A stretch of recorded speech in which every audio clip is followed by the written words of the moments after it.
அன்பார்ந்த ஆன்மீக அன்பர்களே, மகாபாரதத்திலே வாதும் சூதும் என்கின்ற தலைப்பினுடைய தொடர்ச்சியிலே இப்பொழுது இந்த வீடியோவை தொடர்ச்சியாக பார்க்கிறோம். துரியோதனா, இதுவரை பீமனுடைய வீரத்தை தான் சொல்லிக் கொண்டிருக்கிறேன். அர்ஜுனன் கையிலே காண்டிபம் இருக்கிறது, அவர்கள் எந்த யுத்தத்திலாவது தோல்வி உற்றார்களா என்று கேள்விப்பட்டிருக்கிறாயா? துரியோதனா, இதுவரை நாம் பீமனையும் அர்ஜுனனுடைய வீரத்தை தான் பார்த்திருக்கிறோம். நகுலன் சகாதேவன். துரியோதனா, இந்த நால்வரை விட இன்னொருவன் இருக்கிறான். யார் தெரியுமா? பீமனை விட வீரனாக இருப்பான், அர்ஜுனனை விட வீரனாக இருப்பான், நகுலன் சகாதேவனை விட வீரனாக இருப்பான். ஈபிறப்பொழிய இன்னும் ஏழு பிறப்பினாலும் மெய்யிறப்பற்ற நீதி தர்மனை வெல்ல மாட்டோம். மெய்ப்பிறப்பற்ற நீதி தர்மனை வெல்ல மாட்டோம். துரியோதனா, பொறுமையாக இருக்கிறானே தர்மன் ஒருவன், எப்பொழுதும் அமைதியாக இருக்கிறான். பீமனையும் அர்ஜுனனையும் நகுலன் சகாதேவனையும் அவர்களெல்லாம் வெகுண்டு எழுகின்ற போது, கோபத்தோடு இருக்கின்ற போதெல்லாம் அவன் அமைதிப்படுத்திக் கொண்டிருக்கிறான். ஆனால் அவன் வெகுண்டு எழுந்தால் யார்? தர்ம. துரியோதனா, யுத்தத்தில் சென்றால் இப்போது ராஜசுயாகம் எடுத்திருக்கிறார்கள். தேசத்து அரசர்கள்லாம் அவனுக்கு கீழே இருக்கிறார். யுத்தம் நீ தொடுத்தீனா தேசத்து அரசர்கள் எல்லாம் அவர்களுக்காகத்தான் யுத்தம் தொடுப்பார்கள், நம்மை எதிர்த்து தொடுப்பார்கள்.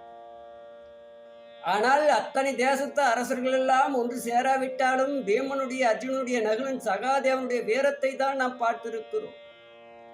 அமைதியாக இருக்கிறானே தர்மன் என்று நீதி தர்மனை வெல்ல மாட்டோம். இந்த பிறப்பல்ல, ஈபிறப்பொழிய இன்னும் ஏழு பிறப்பினாலும் மெய்ப்பிறப்பற்ற நீதி தர்மனை வெல்ல மாட்டோம். அந்த தர்மம் கோபம் கொண்டு எழுந்தான்னு வச்சுக்கோ.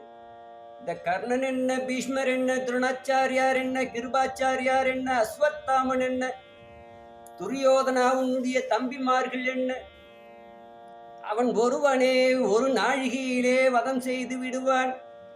ஆனால் அவன் அமைதியா இருக்கிறான். யாரு? தர்மனுடைய வீரத்திற்கு ஈடு இங்கு யாருமே இல்லை. துரியோதனா, மருமகனே துரியோதனா, ஒப்பர பனைத்த தோளாய் உபாயம் எங்கேனும் ஒன்றால். ஒப்பர பணத்தோளை போலே உயர்ந்த தோள்களை உடைய என்னுடைய மருமகனே துரியோதனா, உபாயம் வேற ஏதாவது இருக்கிறதா சொல். எங்கேயுமே உபாயம் இல்லை. கர்ணனுடைய பேச்சை கேட்டு நீயே யுத்தத்தை தொடுத்தால் நமக்குத்தான் வீண் வழிகள் சூழ். தப்பற சூது கொண்டு சாதிப்பதே கர்மம் என்ற துரியோதனா, யுத்தமில்லை, தேர் வேண்டாம், தேர் படை வேண்டாம், ஏனை வேண்டாம், ஏனை படை வேண்டாம், குதிரை வேண்டாம், குதிரை படை வேண்டாம், போர் படைகள் எல்லாம் வேண்டாம், வீரர்கள் வேண்டாம், ரத்தம் சிந்த வேண்டாம், யுத்தம் வேண்டாம். தப்பற சூது கொண்டு. இந்த வார்த்தையில வில்லிபுத்தூர் ஆழ்வாருடைய வார்த்தைகளை பார்க்கணும். சகுனி சொல்வது போல சொல்லியிருக்கிற. தப்பற சூது, தப்பு, அறத்திற்கு தப்பானது, புறம்பானது, கொடுமையானது தப்பு என்று சொல்லியிருக்கிறார் சூத. அறத்தின்பால் கொண்டு சூதாடினால் அது தவறு. தவறுக்கு மேல் தவறாக இருக்கக்கூடியது சூதாட்டம்.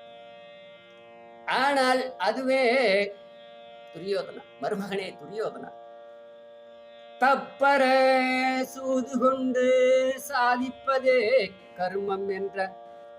ஆனால் நம்முடைய அரசர்களுக்கெல்லாம், வேந்தர்களுக்கெல்லாம் சூது ஆடுவது தப்பல்ல, அது ஒரு அறம். அரசர்களுக்கெல்லாம் சூதாடலான்னு ஒரு அறம் உண்டு, தப்பு கிடையாது. அதனால் வஞ்சனையினாலே அவர்களை அழைக்க வேண்டும். தப்பர சூது கொண்டு சாதிப்பதே கர்மம் என்றான். அதனாலே துரியோதன, நாம் அவர்களை அழைக்க வேண்டும், சூதாடி அவர்களுடைய நாடு நகரங்களை எல்லாம் நாம பெற வேண்டும், பணைய பொருளா வைத்து. யுத்தமில்லை, ரத்தமில்லை, போர் வீரர்கள் மடிய வேண்ட. இதை சொன்னதனாலே துரியோதனனுக்கு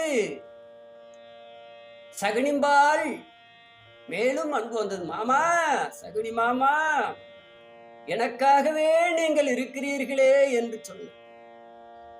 துச்சாதனும் அதற்கு தகுந்தார் போலே மனதை ஈடுபடுத்தினான். அண்ணா, சகுனி மாமா சொல்வது போலே செய்யல. கர்ணனுக்கு ஆனால் அதிலே உடன்பாடு இல்லை. ஆனாலும் மற்றவர்கள் எல்லாம் உடன்பட்டார்களே என்று துரியோதனன், துச்சாதனன், திருதராஷ்டிரன், சகுனி எல்லாம் ஒப்புக்கொண்டார்கள்.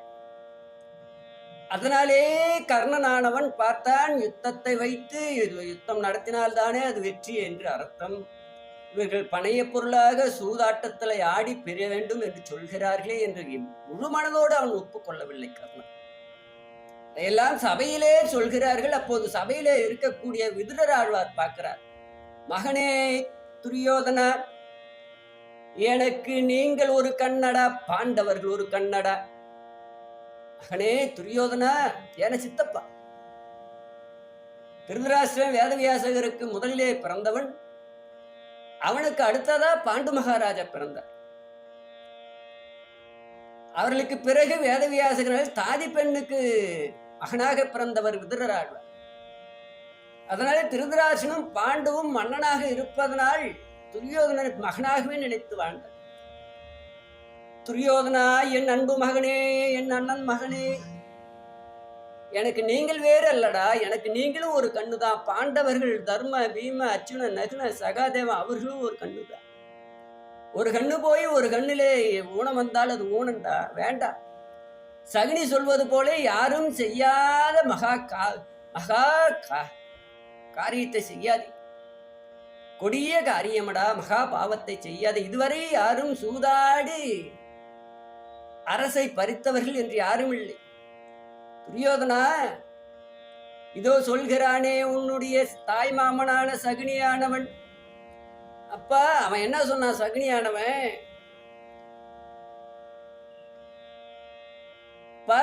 துரியோதனா, மருமகனே துரியோதனா, பாண்டவர்கள் அவர்கள் எல்லாம் மாளிகை கட்டிதானே உங்களை அழைத்தார்கள். அதுபோலே நீயும் மாளிகை கட்ட வேண்டும். ஒரு மண்டபத்தை கட்டி அதற்கு அவர்களை விருந்துக்கு அழைப்பது போலே அழைக்க வேண்டும். ஆனால் மருமகனே துரியோதனா, நீ அழைத்தால் அவன் வந்தாலும் வருவார்கள், வராத போனாலும் போய்விடுவார்கள். உன்னுடைய தந்தையானவர் திருதராஷ்டிரரானவர் கடிதம் எழுத வேண்டும். அந்த கடிதத்தை சேவகர்கள், காவலர்களிடத்திலே, ஒற்றர்களிடத்திலே கொடுத்து அனுப்பினால் வந்தாலும் வரலாம், வராத போனாலும் போகலாம் மருமகனே துரியோதனா. ஆனால் உன்னுடைய தந்தை மடலை எழுத வேண்டும்.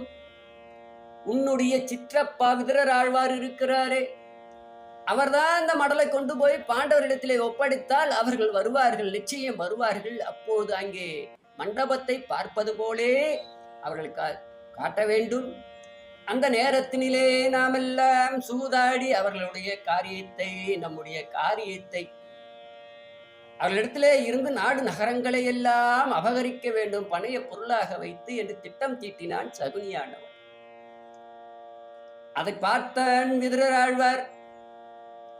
மகனே துரியோதனார், அதற்கு பதிலாக நான் சொல்வது போலே உன்னுடைய தந்தையானவர் ஒரு மடலை எழுதினால் போதுமடா. வையமும் அரசும் வாழ்வும் வாங்குகை கருத்தே ஆயின. மகனே துரியோதனா, பாண்டவர்களிடத்தினிலே நீ வந்து அவர்கள் பெற்ற வையகமும் அரசும் வாழ்வும் வாங்குவதே உன்னுடைய கருத்தாயின. பொய்யடற் சூது கொண்டு புண்மையின் கவர வேண்ட. மகனே துரியோதன, பாண்டவர்கள் ராஜசூயாக நடத்தி பொன்னும் பொருளும் எல்லாம் பெற்றிருக்கிறார்களே, அவர்கள் அரசெல்லாம் பெற்றிருக்கிறார்களே. அந்த அரசையும் அவர்கள் பெற்ற வையமும் இந்த உலகத்தை எல்லாம் அவர்கள் பெற்ற செல்வம் செல்வாக்கு வாழ்வு எல்லாம் வாங்குவது உன்னுடைய கருத்தாயின் நீ பொய் அடர் சூது கொண்டு கவர வேண்டாம் மகனே துரியோதனா.